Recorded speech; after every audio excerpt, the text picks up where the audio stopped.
तो पूर्ण ऐकू येतो का? हो. असं ऐकू येतं का? उ, म, उ ऐकू येतं सगळंच तुम्हाला?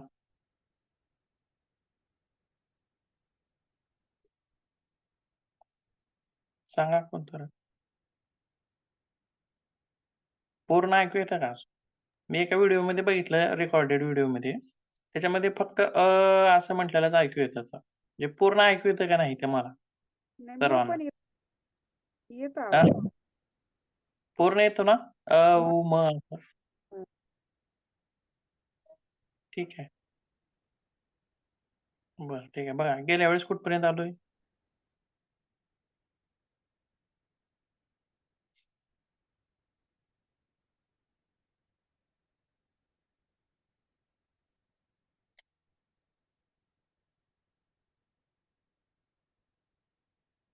सांगा पटकन. आधीच वेळ गेलाय भरपूर. योग थेरपी. योग थेरपीमधला कोणता भाग चालू होता? सांगता येईल?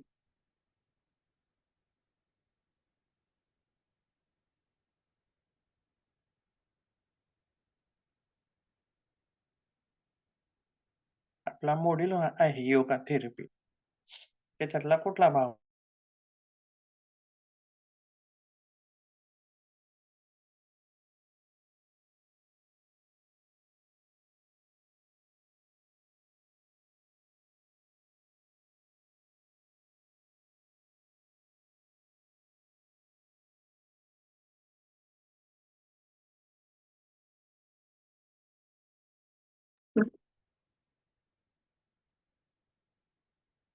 होता?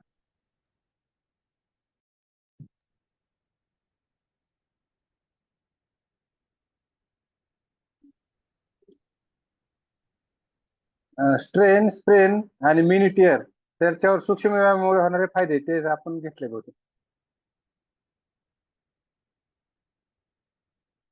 योगा थेरपी आणि योगा क्लास याच्यामधला थोडासा फरक बघूया 1-2 मिनिटांमध्ये आणि त्याच्यानंतर पुढचा भाग बघूया.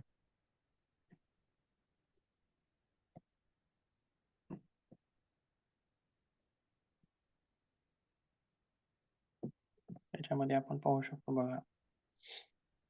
योग वर्ग किंवा योगा क्लास असं आपण त्याला म्हणतो योग सत्र सामूहिकपणे घेतलं जातं आणि योगा थेरपी जी आहे ती कशी आहे वैयक्तिक आहे. आलं लक्षात. सामूहिक म्हटलं की मग त्याच्यात वेगवेगळी आसनं कोणत्याही प्रकारची कशी वेगवेगळ्या आसनांचा भर असतो, वेगवेगळे प्राणायाम. जसं की सामान्य योगा क्लास जर असेल, तर त्याच्यामध्ये एक 5-6 प्रकारचे प्राणायाम, त्याच्यानंतर एक 10-12 प्रकारची आसनं, सूर्यनमस्कार, 3-4 बंध असं सामान्य त्याचं एक स्वरूप असतं. बरोबर आहे. त्याच्यासोबत जॉगिंग वगैरे असं सामूहिकरित्या त्याच्यामध्ये योगा वर्गामध्ये सगळं घेतलं जातं. परंतु योगा थेरपीमध्ये मात्र वैयक्तिक अशा स्वरूपावर सगळीच्या सगळी आसनं त्याला देता येत नाहीत.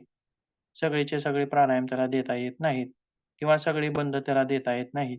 त्याला जे आवश्यक आहे तितकंच त्याला आपण द्यायचं असतं. म्हणजे एखादा निरोगी व्यक्ती सर्व काही करू शकतो. आसनं, प्राणायाम हे ते. आता काय सहजच बघा स्वामी रामदेवजीचे भरपूर मोठे-मोठे वर्ग असतात. म्हणजे कार्यक्रम असतात योगाचे.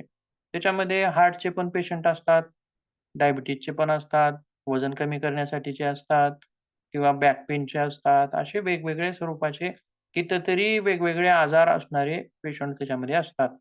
परंतु सगळ्याचा सगळा योगाभ्यास त्यांना सूट होईल असं त्याच्यामध्ये नसतं सामूहिक ह्याच्यामध्ये. आता जर समजा एखाद्याला बॅक पेनचा त्रास आहे किंवा स्लिप डिस्कचा त्रास आहे किंवा गुडघेदुखीचा त्रास आहे. तेच आपण जो सकाळी सूक्ष्म व्यायामामध्ये एक प्रकार करतो बघा, पंजावरती उड्या मारतो, छोट्या-छोट्या उड्या मारतो बघा. तसा प्रकार असेल सूक्ष्म व्यायामाचा किंवा उड्या मारण्याचा प्रकार असेल, तर स्लिप डिस्कचे लोकं किंवा गुडघेदुखीचे लोकं अशा प्रकारच्या उड्या मारल्या तर त्यांना त्रास होऊ शकतो किंवा त्रास त्यांचा वाढू शकतो. कंबरदुखी वाढू शकते. परंतु सामूहिक याच्यामध्ये मात्र तशी निदर्शनं तिथं दिसत नाही. सामूहिकमध्ये सर्वजण करतायत तर आपण पण करूया अशा स्वरूपामध्ये ते असतं. किंवा मग अशा प्रकारचे जे व्यायाम आहेत, ज्यांना जलद गतीनं घाम येणं, घाम यायला पाहिजे, अशा प्रकारचे व्यायाम मग कोणासाठी आवश्यक आहेत, की जसं की लठ्ठपणा असेल, मधुमेह असेल, अशा लोकांना जलद गतीचे व्यायाम केले तरी चालतात. कारण त्यांच्या अंगातून घाम निघाला तरी चालतो. पण तोच जलद गतीचे व्यायाम मग उच्च रक्तदाब असणाऱ्यासाठी चालत नाहीत. त्यांना काय होतं, त्यांचं ब्लड प्रेशर वाढू शकतं. म्हणजे सर्वांसाठीच असं तिथं सामूहिकरित्या ते प्रकार असतो त्याच्यामध्ये. परंतु योग थेरपीमध्ये मात्र वैयक्तिक उच्च रक्तदाब आहे तर त्यासाठीच त्याच्यावरच परिणाम करणारी आसनं, त्याच्यावरच परिणाम करणारे प्राणायाम, त्याच्यावरच परिणाम करणारे बंध असं आपण सांगतो. किंवा सहजच आपण सकाळी अ, अ, हे बघितलं बघा जालंधर बंध. त्याच्यामध्ये सांगितलं की बाबा जालंधर बंध थायरॉइडसाठी चांगला आहे असं म्हटलं. मग एखादी व्यक्ती जर थायरॉइडसाठी असेल, तर त्याच्यासाठी मग आसनामध्ये उष्ट्रासन म्हणा, भुजंगासन म्हणा किंवा सर्वांगासन म्हणा, असं जी की विशेष करून थायरॉइडवरतीच प्रभाव करतील, अशा स्वरूपाची आसनं आपण त्याच्यामध्ये निवडायची असतात. किंवा प्राणायामामध्ये उज्जाई प्राणायाम असेल, हा त्यांच्यासाठी आपण तिथं निवडू शकतो. किंवा बंधामध्ये जालंधर बंध असेल, तो तिथं निवडू शकतो. मुद्रा असतील, हे सगळं म्हणजे त्याला एक पॅकेज असतं, एक वेगळ्या स्वरूपाचं पॅकेज. उच्च रक्तदाबाचं पॅकेज वेगळं, डायबिटीजचं वेगळं, संधिवाताचं वेगळं, मधुमेहाचं वेगळं, दमा असणाऱ्यांचं वेगळं. म्हणजे तेच त्यांच्यासाठी सेपरेट सगळं तिथं ठरवलेलं असतं. म्हणजेच ही वैयक्तिक अशा स्वरूपाची थेरपी तिथं आपण देत असतो. त्यासोबत आता दुसरा जो पॉइंट आहे बघा, अनेक आसनं असतात, परंतु आताच मी म्हटल्याप्रमाणे याच्यामध्ये ठराविक आसनं असतात योगा थेरपीमध्ये आणि तिसऱ्यामध्ये काय म्हटलंय जनरल प्रॅक्टिस आहे. म्हणजे सर्वांगीण आरोग्य चांगलं राहावं. सर्वांगीण आरोग्य, वेल बिइंग असं आपण त्याला म्हणूयात. म्हणजे परंतु आता योगा थेरपीमध्ये काय असतं, सर्वांगीण आरोग्याकडे तिथं लक्ष दिलं जात नाही. म्हणजे जसं की समजा, आता तुम्हाला कंबरदुखीचा त्रास आहे आणि तुम्हाला कंबरदुखीची पण आसनं दिली जात आहेत आणि वजन कमी करण्याची पण दिली जात आहेत. असे वेगवेगळे स्वरूपाची म्हणजे बघा योगा क्लासमध्ये सर्वच ॲड होतात. सगळे वेगवेगळ्या दुखण्याची, वेगवेगळ्या आजाराची आसनं, प्राणायाम सगळं म्हणजे कॉमन असतं तिथं. आणि परंतु इथं मात्र काय होतं, की हे सगळंच्या सगळं त्याला देणं गरजेचं नसतं तिथं. कारण त्याचं दुखणं वेगळं आहे आणि त्या दुखण्यावरती फोकस करणं त्या ठिकाणी गरजेचं असतं.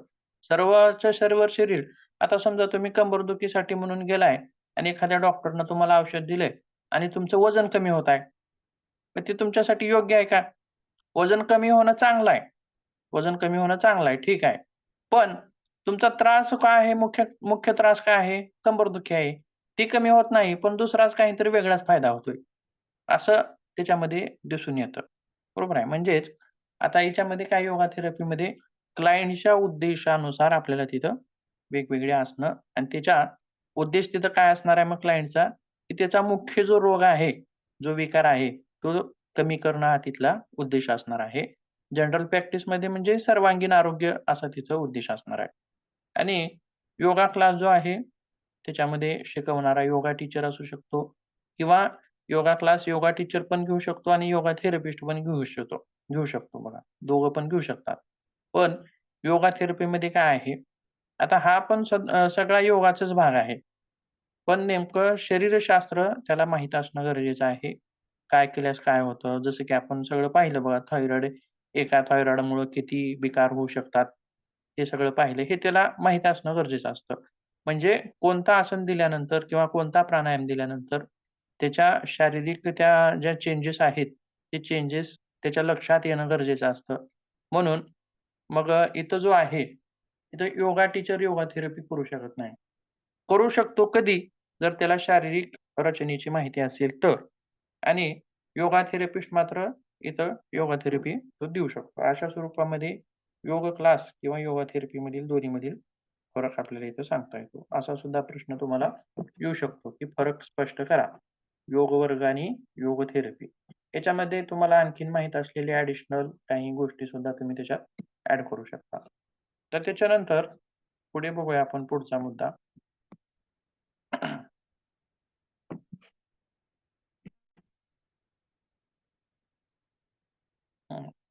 योगा थेरपीची scope and limitations of yoga therapy असा पुढचा मुद्दा आहे तुमचा. काय आहे? Scope and limitations. स्कोप म्हणजे काय?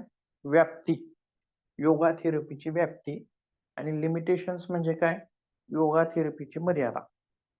काय मर्यादा त्याच्या आहेत? ती कुठपर्यंत कार्य करू शकते? मग व्याप्तीमध्ये आपल्याला काय सांगता येईल? तुम्हाला सांगता येईल काय? त्याच्यानंतर आपण बघूया सविस्तर.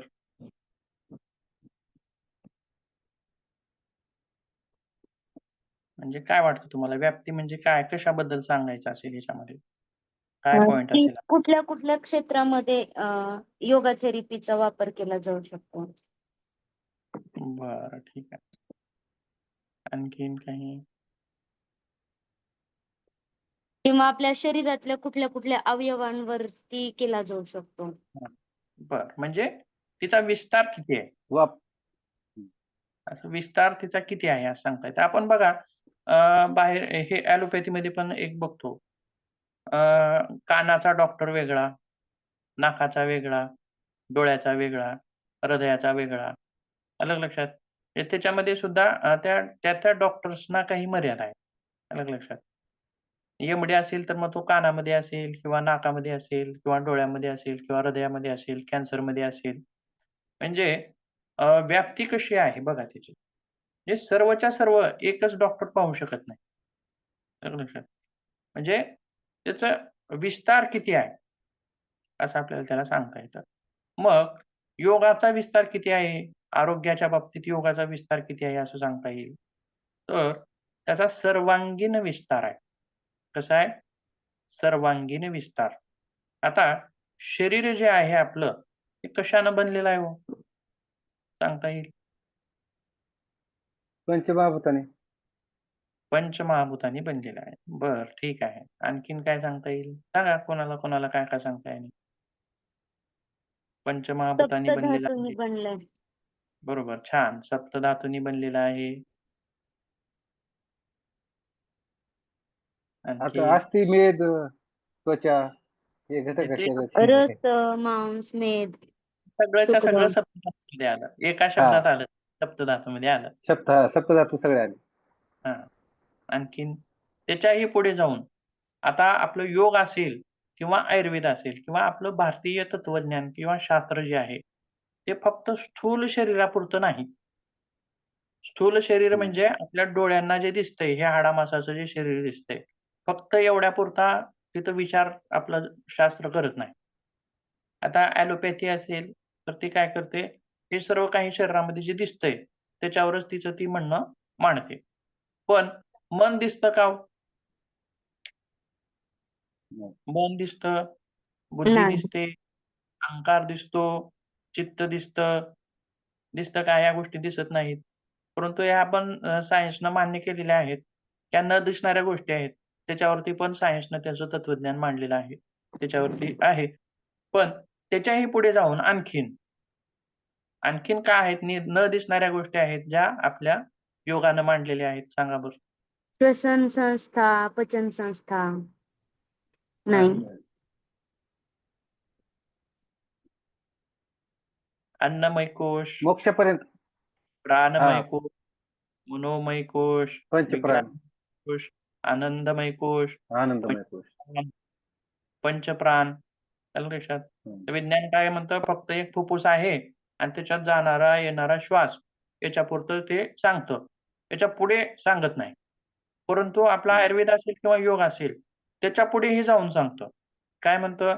फुफ्फुस तर आहे, येणारा जाणारा श्वास आहे. त्याला म्हणतं प्राण आहे. तो काय आहे? प्राण आहे. पण प्राण जो आहे तो सर्व शरीरभर व्याप्त आहे, असं पण त्यानं म्हणतं. आलं लक्षात? मग त्याच्यामध्ये पुन्हा त्यांनी सेक्शन केले. प्राण वेगळा एक वेगळ्या ठिकाणी राहतो, अपान वेगळ्या ठिकाणी राहतो, उदान वेगळ्या ठिकाणी राहतो. असं वेगवेगळे त्याचे परत सेक्शन केले.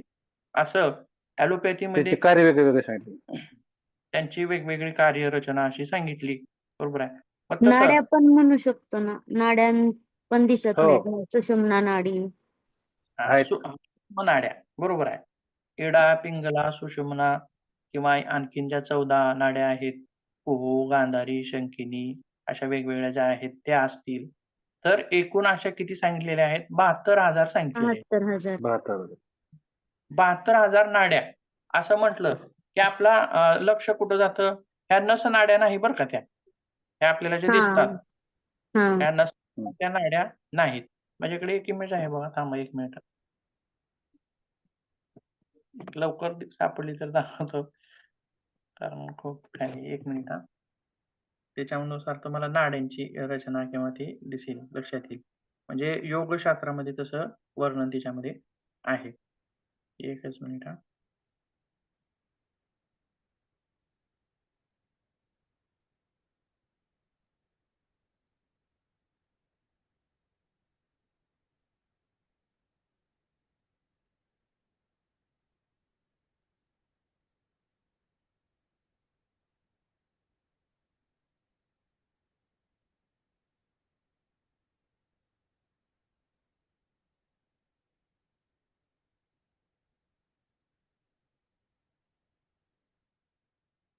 बघा ही इमेज दिसते का तुम्हाला?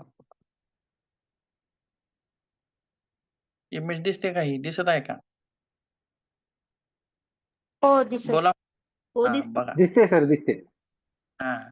आता आपल्या हृदयातल्या नाड्या आता ते पुढे बघायचं आहे आपल्याला. नाडी संस्था ती बघायची आपल्याला, रक्ताभिसरण संस्था.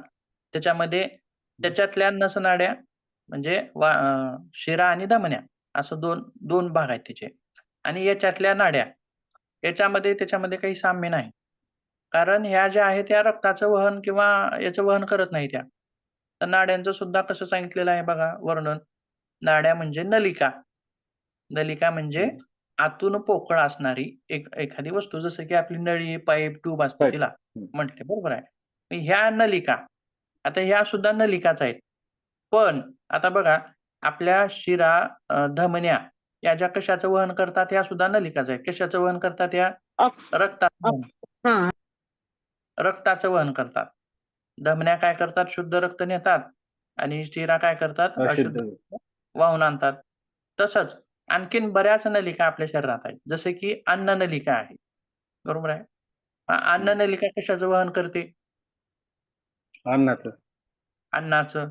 अन्न, पाणी या विष्ठेचं पाणी. लिक्विड आणि सॉलिड अशा प्रकारे ती वहन करते. किंवा छोटा आतडा आहे, तसंच मोठा आतडा आहे. ह्या सुद्धा एक नलिकाच आहेत. आता ह्या शिरा आणि धमन्या काय छोट्या आहेत. आकारानं कशा आहेत? छोट्या आहेत. आणि अन्ननलिका म्हणा किंवा लहान आतडं म्हणा, मोठं आतडं म्हणा, ह्या सुद्धा नलिकाच आहेत. पण त्या कशा आहेत? थोड्या मोठ्या आहेत, आकारानं मोठ्या आहेत. किंवा श्वासनळी ही काय आहे? नलिकाच आहे का? हो. बरोबर आहे. ती कशाचं वहन करते श्वासनली? ऑक्सिजनचं. हवेचं. हवेचं वहन करते. आलं लक्षात? म्हणजेच बघा आता सांगण्यामागचा उद्देश कसा आहे, काही नलिका रक्ताचं वहन करतात, काही नलिका अन्नाचं वहन करतात, काही नलिका पाण्याचं वहन करतात, काही नलिका प्राणवायू म्हणजे वायूचं. हवेचं वहन करतात. आता ह्या नलिका ह्या स्थूल शरीरातील आहेत आणि त्या दिसतात. बरोबर आहे. अन्ननलिका दिसते. हो. लहान आतडं दिसतं, मोठं आतडं दिसतं, शिराधमन्या दिसतात. बरोबर आहे. त्या कशातल्या आहेत त्या? सूक्ष्म शरीरातील आहेत. सॉरी स्थूल शरीरातील आहेत. म्हणजे अन्नमय शरीरातले आहेत. अन्नमय शरीरातल्या. आणि अन्नमय शरीर कशानं बनलेलं आहे? सप्तधातूंनी बनलेलं आहे. सप्तधातूंनी बनले. बनलेलं आहे. बरोबर आहे. आणि आता या ज्या नाड्या आहेत, मग या कशाचं वहन करतात? सांगा बरं, येईल सांगतो. हवेचं करतात. हवेचं नाही. कोणत्या नाड्या सर? ह्या आपण ज्या सांगतो ह्या दिसत आहेत बघा. सुषुम्ना 72,000. हा हा. 72,000 ज्या नसतात. सहज विषय निघाला पण आपण इकडे आलो. हम्म.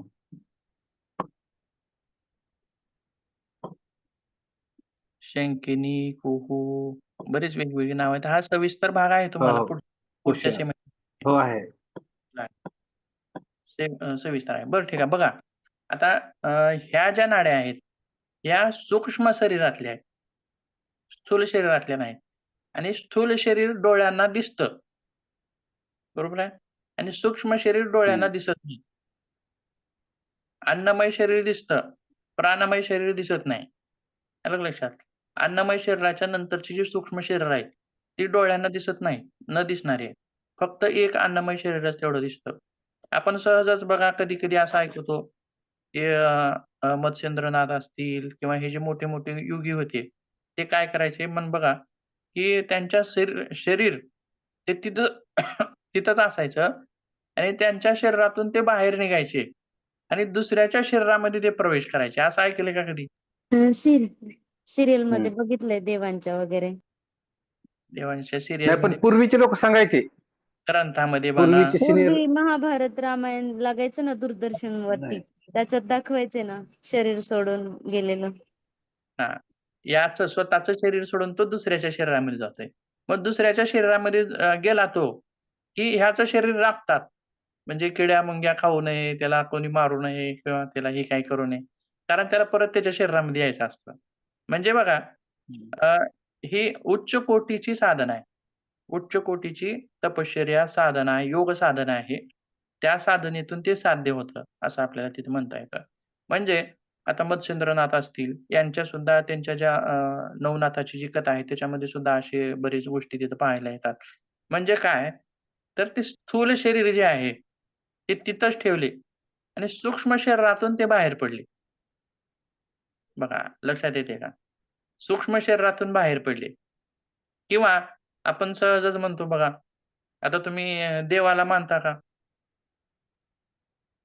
हो. भूताला मान भूताला मानता का? भूताला नाही मानत. नाही, भूताला म्हणत. मानता का भूताला? किंवा त्याला आत्मा असं आपण म्हणतो किंवा ठीक आहे तो विषय वेगळा आहे, आपला विषय वाढत चाललाय. बघा, तर ह्या आहेत नाड्या, त्या कशाचं वहन करतात? प्राणाचं नाही वहन करत नाही त्या. या ऊर्जेचं वहन करतात. लक्षात ठेवा. बघा कशाचं वहन करतात? ऊर्जेचं. प्राणाचं वहन करणाऱ्या 2च आहेत. इडा आणि पिंगला. पिंगला. बाकीच्या ज्या आहेत त्या प्राण वाहून नेत नाहीत तिने. तिने काय करतात? ऊर्जेचं वहन करतात. ऊर्जा. म्हणजे त्यालाच असं काय म्हणलंय, तर प्राण ऊर्जा असं म्हणले परत. आलं का लक्षात? म्हणजे जी शक्ती आहे, त्या शक्तीचं या वहन करणाऱ्या नाड्या आहेत. म्हणजेच इथं आपला विषय काय आला इकडं, तर व्याप्तीमध्ये आपण पाहतोय, की योगाची जी व्याप्ती आहे, ती आहे फक्त स्थूल शरीरापुरती नाही. म्हणजे स्थूल शरीरामध्ये काय-काय आलं आपण? पंचमहाभूत. आता पंचमहाभूत म्हणजे काय सांगा बरं? कशाला म्हणायचं? आकाश, पृथ्वी, जल, हं. वायू, अग्नी. पृथ्वी म्हणजे काय? जमीन. मग नाही, जमीन जड देह. आहे का? जमीन आहे का? आपलं शरीर जमिनीनं बनले का? मातीनं बनले हा, का? जड तत्व. म्हणजे मला विचारायचं काय आहे, की ही स्थूल स्थूल तत्व संकल्पना पृथ्वी. पंचमहाभूतांची जी संकल्पना आहे ती स्पष्ट करता येते. ते परत तुम्हाला लक्षात येतं. आता तुम्ही सहज जड तत्व म्हणलात. मग जड तत्वानं शरीर बनले का आपलं? एकटे नाही ना. पूर्ण. एकट्यानं मग आहे असायला तर पाहिजे ना एकट्यानं. मग एकटा नाही सोडून जमतंय का? 5 पैकी 4 आहेत आणि 1 नाही असं जमतंय का? नाही जमत ना. सर्वांचं बॅलन्स पाहिजे. हां. मग 4ही बी पाहिजेत आणि ह्या 5वा पण पाहिजे. हो. म्हणजे काय? नेमकं पंचमहाभूत म्हणजे नेमकं काय? कशाला म्हणायचं? किंवा जलतत्व. जलतत्वानं सुद्धा आपलं शरीर बनले. मग कुठं आहे ते जलतत्व? कसं आहे? कुठं दिसतं धातू आपलं? पण आहेत ना मग सप्तधातूच्या रूपात. सांगता येईल जलतत्व कुठं आहे? किंवा वायू तत्व कुठं आहे? म्हणजे सांगण्याचा माझा उद्देश असा आहे, की पंचमहाभूत ही तत्व जी आहेत किंवा ही संकल्पना आहे, ती तुम्हाला एकदा समजावी असं असं वाटतं मला म्हणून हा विषय घेतलोय. बघा, पंचमहाभूताचा संबंध कसा आहे? पृथ्वी म्हणजे स्थायू पदार्थाच्या अवस्था किती आहेत? 3 द्रव, स्थायू, वायू. स्थायू, वायू, द्रव. आलं का लक्षात? पृथ्वी तत्व म्हणजे स्थूल. त्यालाच आपण काय म्हणायचं आहे? कोणती स्थायू. अवस्था? स्थायू अवस्था. स्थायी अवस्था. हां. जलतत्व म्हणजे लिक्विड. आता द्रवावस्था. बघा, पृथ्वी तत्व म्हणजे सॉलिड. जलतत्व म्हणजे लिक्विड, वायू म्हणजे वायूच, गॅस. आलं लक्षात? आणि ह्या 3 तत्वाच्या पुढे जाऊन सुद्धा आणखीन काही तत्व ते सांगते आपल्याला. कोणते? अग्नितत्व आणि आणखीन आकाश आकाश तत्व. तत्व. आकाश तत्व त्याला कशाला म्हणते? स्पेस. पोकळीला. स्पेसला काय म्हणते? आकाश तत्व. म्हणजे जिथं काहीच नाही. स्थायू नाही, वायू नाही, द्रव नाही म्हणजे रिकामी ते जागा. ती वेगळीच एक स्टेट आहे. आलं का लक्षात? मग ती पण एक स्टेट आहे असं आपल्याला म्हणता येते. पदार्थाची अवस्था किंवा स्टेट आपण असं त्याला म्हणतो. म्हणजे ती सुद्धा एक अवस्था आहे. परंतु कसलीच अवस्था नाही. काहीच नाही पण आहे. असं आपण त्याला म्हणता येतं. म्हणजे बघा सॉलिड या आता आपण फक्त मानवी शरीरच पंचतत्वांनी बनले म्हणतो का?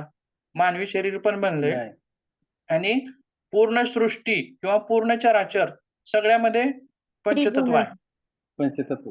पंचतत्व आहेत, सगळ्यामध्ये आहेत. सगळ्यामध्ये मग कोणतं तत्व कमी असेल, कोणतं तत्व जास्त असेल, असं असेल किंवा कोणत्या तत्वामध्ये परंतु 5ही तत्वापैकी एक तत्व आहेच. एक ना एक तत्व आहे. म्हणजे आता शरीरामध्ये स्थायू म्हणजे कोणकोणत्या वस्तू आल्या, कोणत्या गोष्टी आल्या?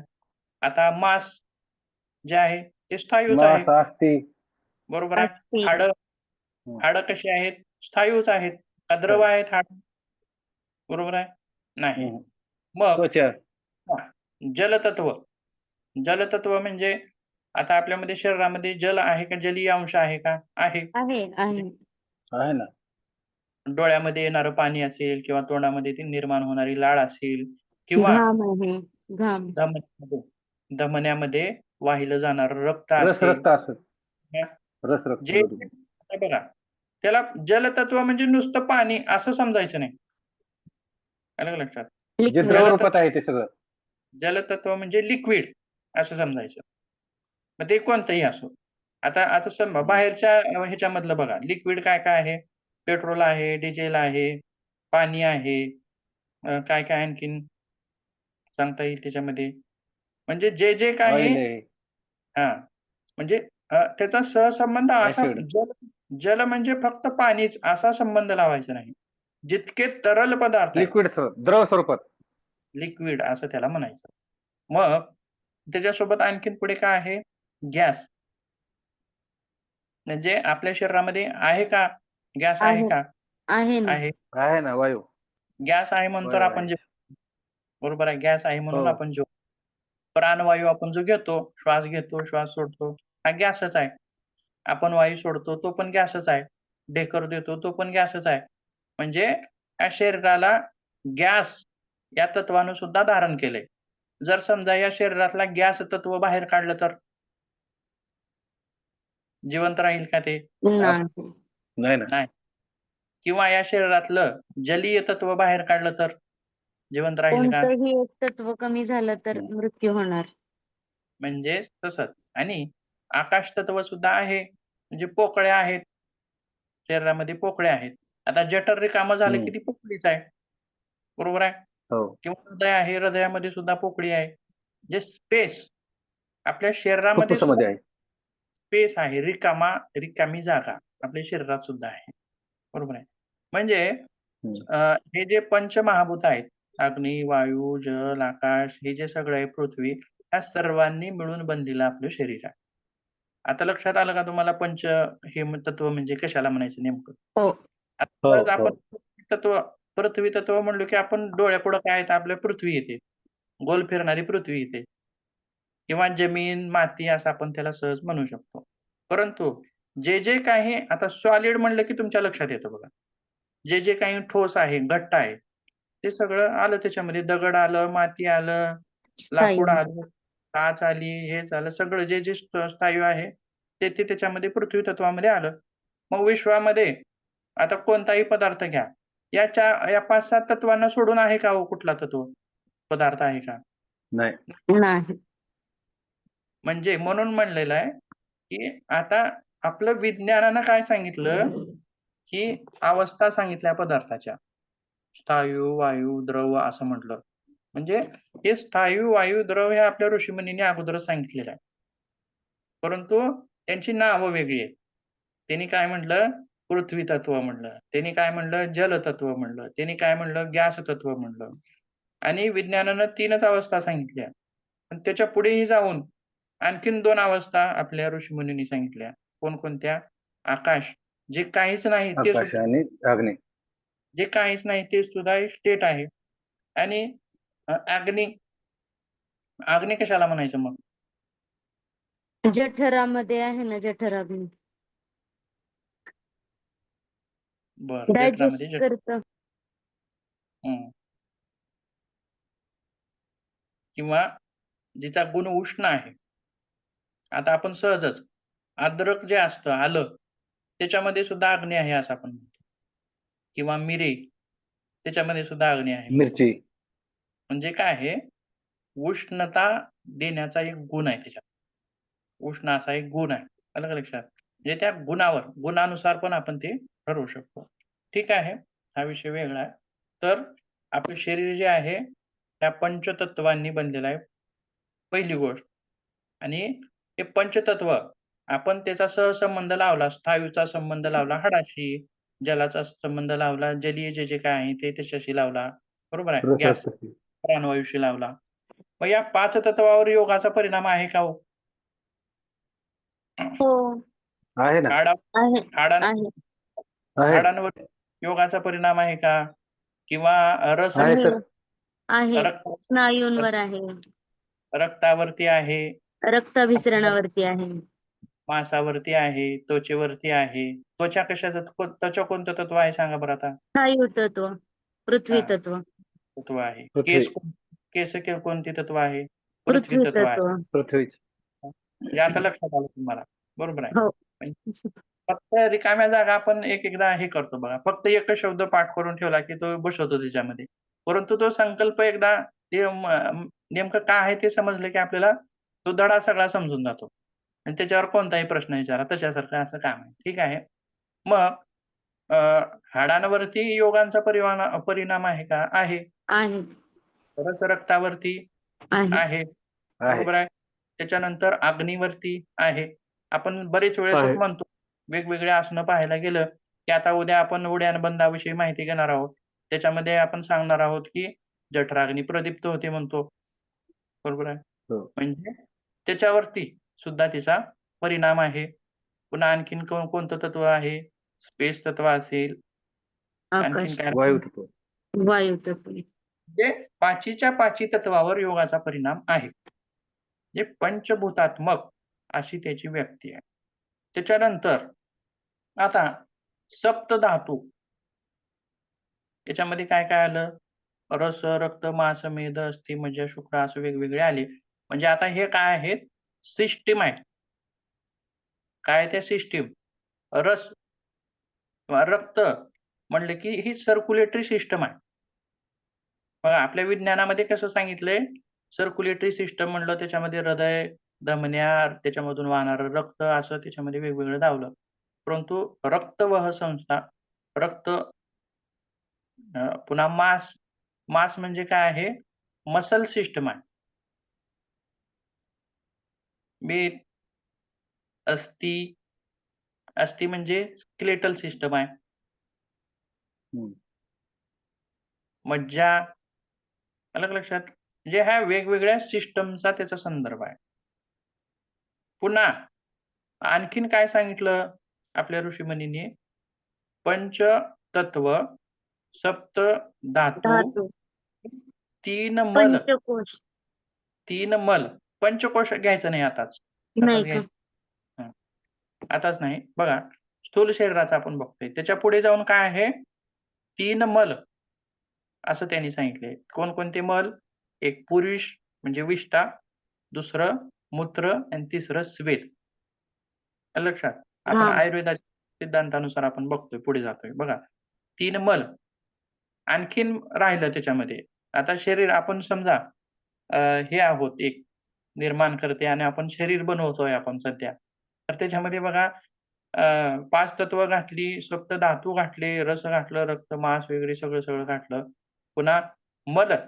ही मल जी आहे ती कशाची संबंधित निगडीत आहे सिस्टम ही?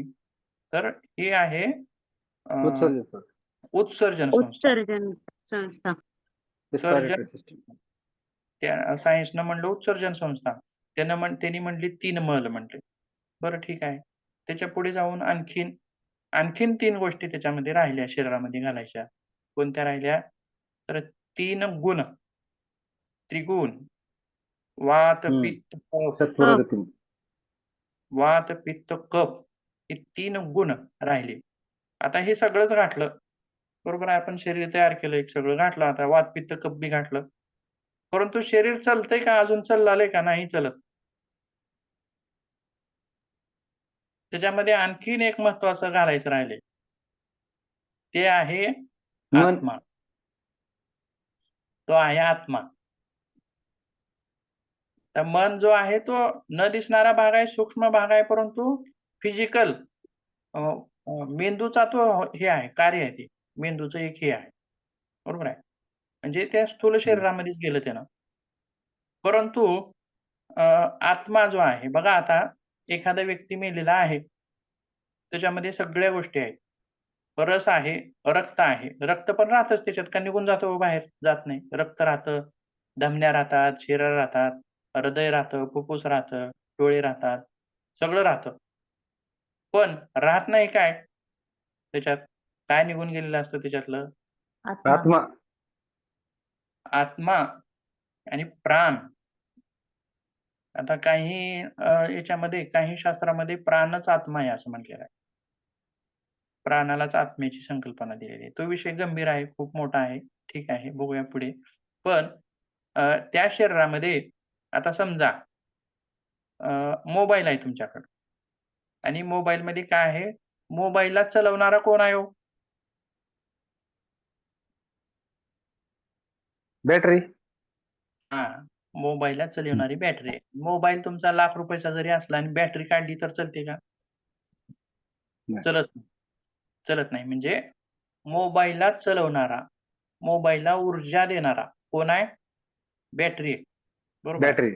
आता वरचा फॅन आहे. कसा आहे? बंद आहे. आणि त्याला चालवणारा कोण आहे? लाईट. विद्युत. विद्युत. बरोबर आहे. विद्युत शक्ती.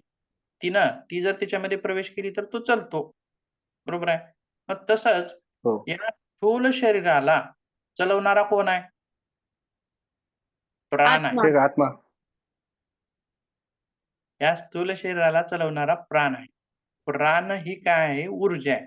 जसं गाडीला चालवणारं कोण आहे? पेट्रोल आहे. ड्रायव्हर. ड्रायव्हर नाही. पेट्रोलच नाही तर ड्रायव्हर घेऊन काय करायचं? बरोबर आहे. म्हणजे बरोबर. इंधन. थोडक्यात आपण याला इंधन म्हणू, इंधन. बरोबर आहे. बॅटरी मोबाईलचं इंधन, बॅटरी तिची किंवा फॅनचं इंधन म्हणजे आलं का लक्षात? आणि बाईकचं, गाडीचं म्हणजे इंधन पेट्रोल किंवा डिझेल. ते असलं तरच ती चालते, नाही तर चालत नाही. तसं या शरीराचं बरोबर. इंधन काय आहे? प्राण आहे. प्राण ही शक्ती आहे. प्राण ही ऊर्जा आहे. आलं का लक्षात? आणि तिनंच ह्या शरीराला चालवते आणि ती ऊर्जा जर काढून घेतली, तर हे स्थूल देह पडून राहतो. चालत नाही, हालत नाही, डुलत नाही, मरतो तो. बरोबर आहे. आणि परत प्राण प्रवेश केला तर तो चालतो. म्हणजे ती ऊर्जा त्याची आहे. बघा, आता बघा म्हणजे प्राण या ऊर्जेवरती योगाचा प्रभाव आहे का? आहे ना. बरोबर आहे. आता जेवढ्या काही आपण गोष्टी बघितल्या, त्या सगळ्या गोष्टीवरती योगाचा परिणाम आहे. कसं बघा आता पंचतत्वावरती तर आहे असं आपण सांगितलं. पाहिलं ते सविस्तर पाहिलं. त्याच्यानंतर सप्तधातूवरती रस, रक्त, मांस म्हणजे मसल सिस्टम, रस, रक्त, मांस, मेद, अस्थी, मज्जा, शुक्र या सर्वांवरती योगाचा प्रभाव आहे. का नाही? आहे. आहे. आलं लक्षात? मग त्याच्या पुढे नंतर काय पाहिलं आपण? सप्तधातूच्या नंतर काय पाहिलं? तर आपण 3 मल पाहिले. त्रिगुण पाहिले. 3 मल. 3 मल. विष्टा पुरुष, मूत्र म्हणजे आणि श्वेत. उत्सर्जन संस्था, उत्सर्जन संस्था. या उत्सर्जन संस्थेवरती सुद्धा योगाचा परिणाम आहे. आलं लक्षात? त्यासोबत त्याच्यानंतर त्रिगुण, त्रिगुण पाहिले. वात, पित्त, कफ.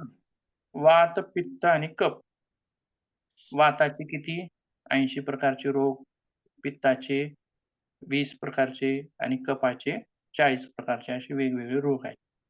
पण हे 3 काय आहेत हो? वात, पित्त दोष काय आहेत, आहेत? दोष. 3 शरीरातील दोष आहेत. त्रिदोष. दोष आहेत का? बरं ठीक आहे. पण हे दोष नाहीत. मी म्हणतो हे दोष त्यांचं तर नाही, गुणच आहे ते, पण त्यांच्या प्रमाणात असंतुलन झालं की मग ते दोष दिसतो त्या ज्याचं प्रभुत्व दोष वाढेल त्याचा दोष दिसतो. या 3 गोष्टीला दोष कधी म्हणायचा? आता हे जर सममात्रेमध्ये असतील तर यांना दोष म्हणायचं नाही. कारण ते शरीराला आवश्यक आहेत. हे शरीराला चालवणारे आहेत. आवश्यक आहे. हे 3 गुण जर नसले तर आपलं शरीर कार्य करत नाही. बरोबर आहे. पण हम्म. जर त्या 3 गुणामध्ये कमीपणा किंवा जास्तपणा किंवा असंतुलन निर्माण झालं, तर ते व्याधी उत्पन्न करतात किंवा रोग उत्पन्न करतात किंवा विकार उत्पन्न करतात. आलं का लक्षात? म्हणून त्यांना काय म्हणायचं? दोष. कधी म्हणायचं? तर त्यांच्यामध्ये असंतुलन आलं तर. असंतुलन निर्माण. आलं का लक्षात? म्हणून त्यांना अ, हे म्हणायचं त्रिदोष असं म्हणायचं. परंतु दोष अ, असंतुलनच नसेल तर मात्र त्याला दोष म्हणायचं नाही. ते शरीराला धारण करतात. निघून गेले तर शरीर राहत नाही. बरं ठीक आहे. मग वात, पित्त आणि कफ या तिन्ही दोषावरती योगाचा परिणाम आहे का नाही हो? आहे. आहे सर. आहे. बरोबर आहे. आपण म्हणतो हो. संधिवात आहे, सूक्ष्म व्यायाम करा. त्यांचं असंतुलन झालेलं संतुलन केलं जातं. कफ वाढलेला आहे, दम्याचा त्रास आहे. आता सांगितलं की दोषामध्ये मग किती विकार सांगितले त्याच्यामध्ये कफाचे 80 प्रकारचे विकार. जसे की सर्दी असेल, पडसा असेल, कफाचे. खोकला असेल, दमा असेल, असे वेगवेगळे त्याचे विकार आहेत. सायनस, बिनस असे. मग त्याच्यावरती आहे प्रभाव योगाचा. बरोबर आहे. वेगवेगळे प्राणायाम आहेत. दम्यासाठी वेगवेगळे प्राणायाम आहेत. फुफ्फुसाचे व्यायाम आहेत किंवा पित्त आहे. पित्तावर परिणाम करणारे सुद्धा योगाचे त्याच्यामध्ये आहे सविस्तर. वाताला संतुलित करण्यासाठी सुद्धा योगाभ्यास आहे. म्हणजे त्रिदोष, त्रिदोषांना संतुलित करण्याचं काम सुद्धा योग करतो. म्हणजे बघा व्याप्ती किती मोठी आहे योगाची. कशी व्याप्ती वाढत चालली आहे बघा.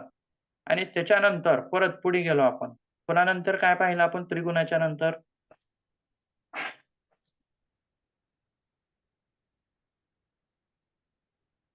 नंतर तेवढंच काय पाहिलं? बघितलं. हं? एवढंच कोण पाहिलं? बघितलं. शरीराला चालवणारा प्राण. हा, आत्मा. किंवा आत्मा असं आपण त्याला म्हणूया. तर आत्म्यावरती प्रभाव आहे का हो योगाचा? आहे की. आहे ना. मग आपण तर म्हणतो आत्मा मरत नाही, त्याला शस्त्रानं कापता येत नाही, पाण्यानं भिजवता येत नाही, वाऱ्यानं फुंकता येत नाही. मग त्याच्यावरती कसा प्रभाव योगाचा? म्हणता येईल का असेल योगाद्वारे त्याला त्याचं स्वरूपाचं दर्शन होतं ना. स्वरूपाचं? समाधीद्वारे होतं ना सर. काय होतं पण? म्हण ब्रह्म परब्रह्माचं हे होतंय. ब्रह्मस्वरूप. आत्मदर्शन. आत्म्याचं स्वरूप. हा. आत्मदर्शन होतं. स्वतःचं दर्शन. त्याला स्वतःच रूप कळतं. आत्मदर्शन होतं. स्वरूप. मग परंतु मग आत्म्यावर त्याचा परिणाम झालाय का योगाचा? त्याचं दर्शन होणं म्हणजे योगाचा परिणाम आत्म्यावर झालाय का? हो. मन प्रसन्न म्हणजे आत्मा प्रसन्न झाला असं म्हणतो ना आपण. मन प्रसन्न झालं तर. आत्मा तृप्त झाला, प्रसन्न झाला. तसं म्हणता येणार नाही.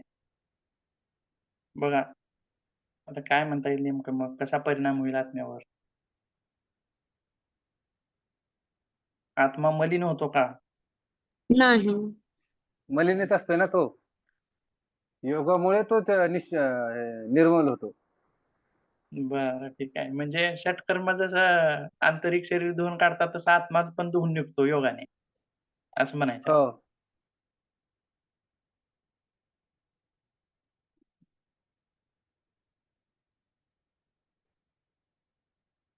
तर प्रकृतीशी संबंध म्हणतो बघा. झाल्यामुळं तसं जाणवतं. नरक ते आणि ऍक्च्युअली स्वर्ग असं म्हणतो. निर्मळच आहे. गती कशी होते आत्म्याची?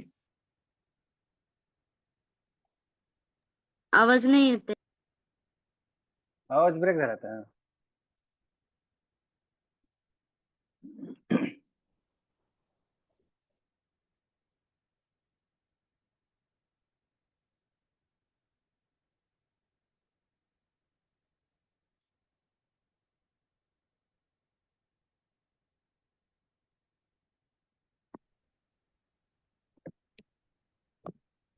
बघा, आपण मृत झाल्यानंतर उरतो कोण? आत्मा. आत्म्यावरती परिणाम होत नाही. ठीक आहे. पण आत्म्याची गती होते. अधोगतीला गेला असं पण म्हणतो आपण. अधोगतीला गेला म्हणजे आपण जो हे करतो, योग साधना करतो किंवा अध्यात्म करतो, भजन करतो, कीर्तन करतो, हे सगळं काय करतो. हे कशासाठी करतो? आत्म्याच्या पावित्र्यासाठी किंवा मोक्षासाठी, मोक्ष प्राप्तीसाठी चांगले कर्म, हां. सत्कर्म. मोक्षप्राप्तीसाठी चांगली कर्म असं आपण करतो किंवा त्याची अधोगती होऊ नये म्हणून आपण ते करत असतो. अधोगती म्हणजे नरकाची प्राप्ती होऊ नये. असा तो विषय वेगळा आहे. ठीक आहे. तो विषय रामसराकून समजून घ्या तुम्ही. मग त्याच्यात सुद्धा तिच्या गतीवर परिणाम करता येतो आपल्याला आत्म्याच्या. म्हणजे स्वर्गात जाणारी आहे, का नरकात जाणारी आहे, का मोक्ष मिळवणारी आहे. आता बघा नियमाच्या पालनामुळे पण आत्म्याच्या गतीवर परिणाम होतो ना सर. ठीक आहे. बघा आणखीन बघा. अ, आता नरक प्राप्ती होते असं कधी म्हणतो आपण? कशामुळे होते म्हणतो? पाप जर आपल्या हातून पाप घडलं तर. दुष्कर्मने, दुष्कर्म पापकर्मामुळं केल्यावर. नरकाची प्राप्ती होते म्हणतो आणि स्वर्गाची प्राप्ती कधी होते म्हणतो? पुण्यकर्म केल्यास. चांगले कर्म, पुण्यकर्मानं स्वर्गाची प्राप्ती होते. मग योगाचा तर उद्देश नरक मिळवणं किंवा स्वर्ग मिळवणं नाहीच. मोक्ष मिळवणं आहे. मग मोक्ष कसा आहे? मग तो कसा आहे? मग पाप कर्मानं तर नरकात चाललोय आपण. पुण्यकर्माने स्वर्गात चाललोय. मग मोक्ष कुण्या कर्मानं मिळेल? स्वर्ग म्हणजे आनंदच. मोक्षाची कल्पना फक्त सत्कर्मानेच जाणार, मोक्ष मिळणार ना. हं. आता बघा स्वर्गामध्ये आपल्या पुण्याची कमाई संपली, की आपण परत ह्याच्यामध्ये येतो असं म्हणतो आपण. तुमचा आवाज गेलाय. मृत्यू लोकामध्ये येतो. म्हणजे मनुष्याचा देह धारण करतो असं म्हणतो. आणि नरकामध्ये आपलं पाप भोगायचं संपलं, पापाची फळं तिथं त्रास सहन केलं, की काय म्हणतो परत मृत्यू लोकामध्ये येतो. तर दोन्हीकडला पण कुठं आला? मृत्यू लोकामध्ये आला. पुण्याची कमाई संपली, मृत्यू लोकामध्ये आला. पापाचे भोग भोगलो, परत मृत्यू लोकामध्ये आला. मग आता आणखीन मग त्यानं पाप करेल किंवा पुण्य करेल. मग दोन्हीच्या फळाचं कर्म त्याला मिळणार आहे. चांगल्या फळाचं कर्म चांगलं मिळणार आहे, वाईट फळाचं कर्म वाईट मिळणार आहे. चांगल्या कर्मामुळं स्वर्गात जाणार आहे, वाईट कर्मामुळं परत नरकात जाणार आहे. मग आता कसं? मग कशा प्रकारचं कर्म आपल्याला करायला पाहिजे, जेणेकरून आपल्याला स्वर्गात पण जायचं नाही आणि नरकात पण जायचं नाही. मोक्ष मिळवायचा आहे. मोक्ष ही संकल्पना काय आहे? कशाला म्हणता येईल मोक्ष? सांगा बरं. का तुम्ही सांगा कशाला म्हणायचं जन्म मोक्ष? मरणाच्या फेऱ्यातून मुक्त होणे. कैवल्य जन्म प्राप्त होणे. जन्म मरणाच्या फेऱ्यातून मुक्त होणे म्हणजे मोक्ष असं आपण त्याला म्हणतो. मग आता कसं सांगा बरं?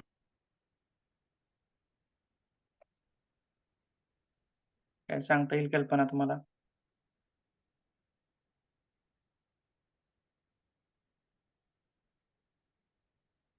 कसलं कर्म करायला पाहिजे म्हणजे मोक्ष मिळेल? सत्कर्म, निष्काम, निष्काम. निष्काम कर्म. निष्काम कर्म करायला पाहिजे. निष्काम कर्माने आता पतंजलीमध्ये सुद्धा कर्म सांगितलेले आहेत. शुक्ल कर्म, कृष्ण कर्म, शुक्ल कृष्ण कर्म, अशुक्ल अकृष्ण कर्म असले 4 प्रकारचे कर्म सांगितलेले आहेत. शुक्ल म्हणजे चांगले, अशुक्ल कृष्ण म्हणजे वाईट, शुक्ल शुक्ल कृष्ण म्हणजे दोन्ही मिश्रित, अशुक्ल अकृष्ण म्हणजे दोन्हीचा अभाव असलेले अशा स्वरूपाचे वेगवेगळे कर्म सांगितलेले आहेत. पण योगी जो असतो, आता बघा कर्माची फळं ही भोगून फेडावी लागतात. बरोबर आहे. तुम्ही जर वाईट कर्म केलेलं असेल, तर त्या कर्माचं फळ तुम्ही भोगून ते फेडावं लागतंय. आलं का लक्षात? पण योग्याचं कसं असते बघा, की योग्याची कर्माची फळं दहन होतात. कर्मफळ दहन. आलं का लक्षात? म्हणजे समजा आता बी पेरलेलं आहे, तर ते उगवतं. परंतु आपण समजा एखादं बी आहे, आपण त्याला भाजलं आणि ते पेरलं, तर ते उगवतं का? नाही. दगदबीज नाही उगत, हरभऱ्याचं वगैरे.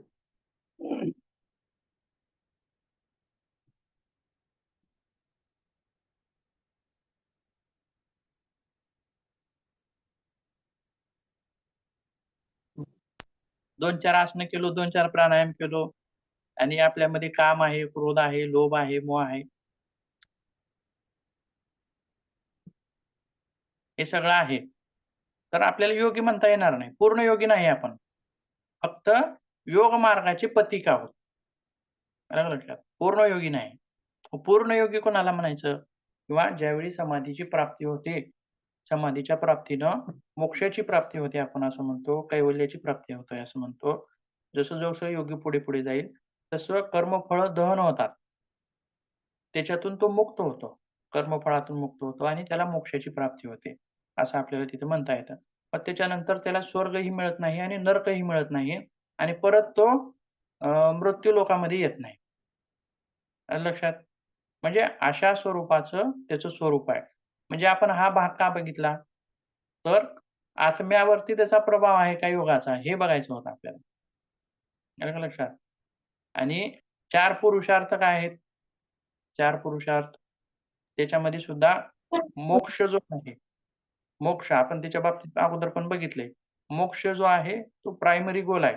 त्याच्याविषयी आपण चिंतन मनन केलं पाहिजे आणि तो मोक्ष हा कशाशी संबंधित आहे? मोक्ष शरीराला मिळणार आहे का? मिळणार नाही. आत्म्याला मिळणार आहे. बरोबर आहे. म्हणून मग योगाचा प्रभाव ह्या स्थूल शरीरावरती तर आहेच आहे. पण त्यासोबत शेवटचा जो आत्मा होता, त्या आत्म्यावरती सुद्धा त्याचा प्रभाव आहे. आलं लक्षात? त्याच्यामध्ये बदल होत नाही. बदल होत नाही. त्याचा गुण, रूप, गंध, स्वरूप त्याच्यात काहीच बदल होत नाही. फक्त त्याची जी गती आहे, आलं लक्षात? जन्म-मृत्यूचा जो फेरा आहे, तो आपल्याला कट करता येतो. सर्कल जे आहे, जन्मणे, मरणे, जन्मणे, मरणे. आता असं सुद्धा म्हटलंय गीतेमध्ये बघा, की जन्मलेला माणूस मरतोच. हे शाश्वत सत्य आहे. जन्मलं की त्यानं मरणारच. बरोबर आहे. परंतु आणखीन तिथं काय म्हणलंय, ज्यानं मेलंय त्यानं जन्मणारच. अशी सुद्धा संकल्पना मांडलेली आहे. बघा, म्हणजे जन्म झाला की मृत्यू, मृत्यू झाला की जन्म, जन्म, मृत्यू, जन्म, मृत्यू, जन्म, मृत्यू, जन्म, मृत्यू हे काय आहे? सर्कल आहे. गोल सर्कल आहे. मग त्या सर्कलमध्येच फिरत राहिलं की तो आत्मा काय आहे? बंधनात आहे. आलं लक्षात? परंतु या जन्म-मृत्यूच्या फेऱ्यातून आपण असं म्हणतो बघा बरेच वेळेस. मग या सर्कलमधून तो बाहेर पडला, की मग तो कशाला प्राप्त झाला? मोक्षाला प्राप्त झाला. त्यावेळी त्याला जन्म-मृत्यूचं तिथं बंधन त्याला राहत नाही. म्हणजेच योगाची जी व्याप्ती आहे, ती जी आहे, ती आत्म्यापर्यंतची व्याप्ती आहे. मग अशी कुठली थेरपी आहे का हो? अशी कुठली थेरपी आहे का? तिचा परिणाम स्थूल शरीरावरती पण आहे, तिचा परिणाम सूक्ष्म शरीरावरती पण आहे, तिचा परिणाम आत्म्यावरती पण आहे. अशी कुठली आहे का थेरपी? ॲलोपॅथी आहे का? प्राणायाम. का? म्हणजे अशा कुठल्या थेरपी आहेत का? तर नाहीत. ही योगच एक थेरपी आहे, जी तुम्हाला शरीराच्या प्रत्येक गोष्टीवरती परिणाम करणारी आहे. म्हणजे असं हिचं जे स्वरूप आहे, हिची जी व्याप्ती आहे, ती अमर्याद अशी व्याप्ती आहे, असं आपल्याला इथं सांगता येतं.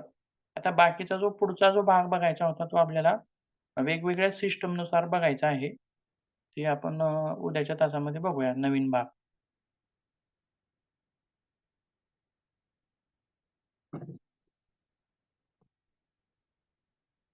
त्याच्यामध्ये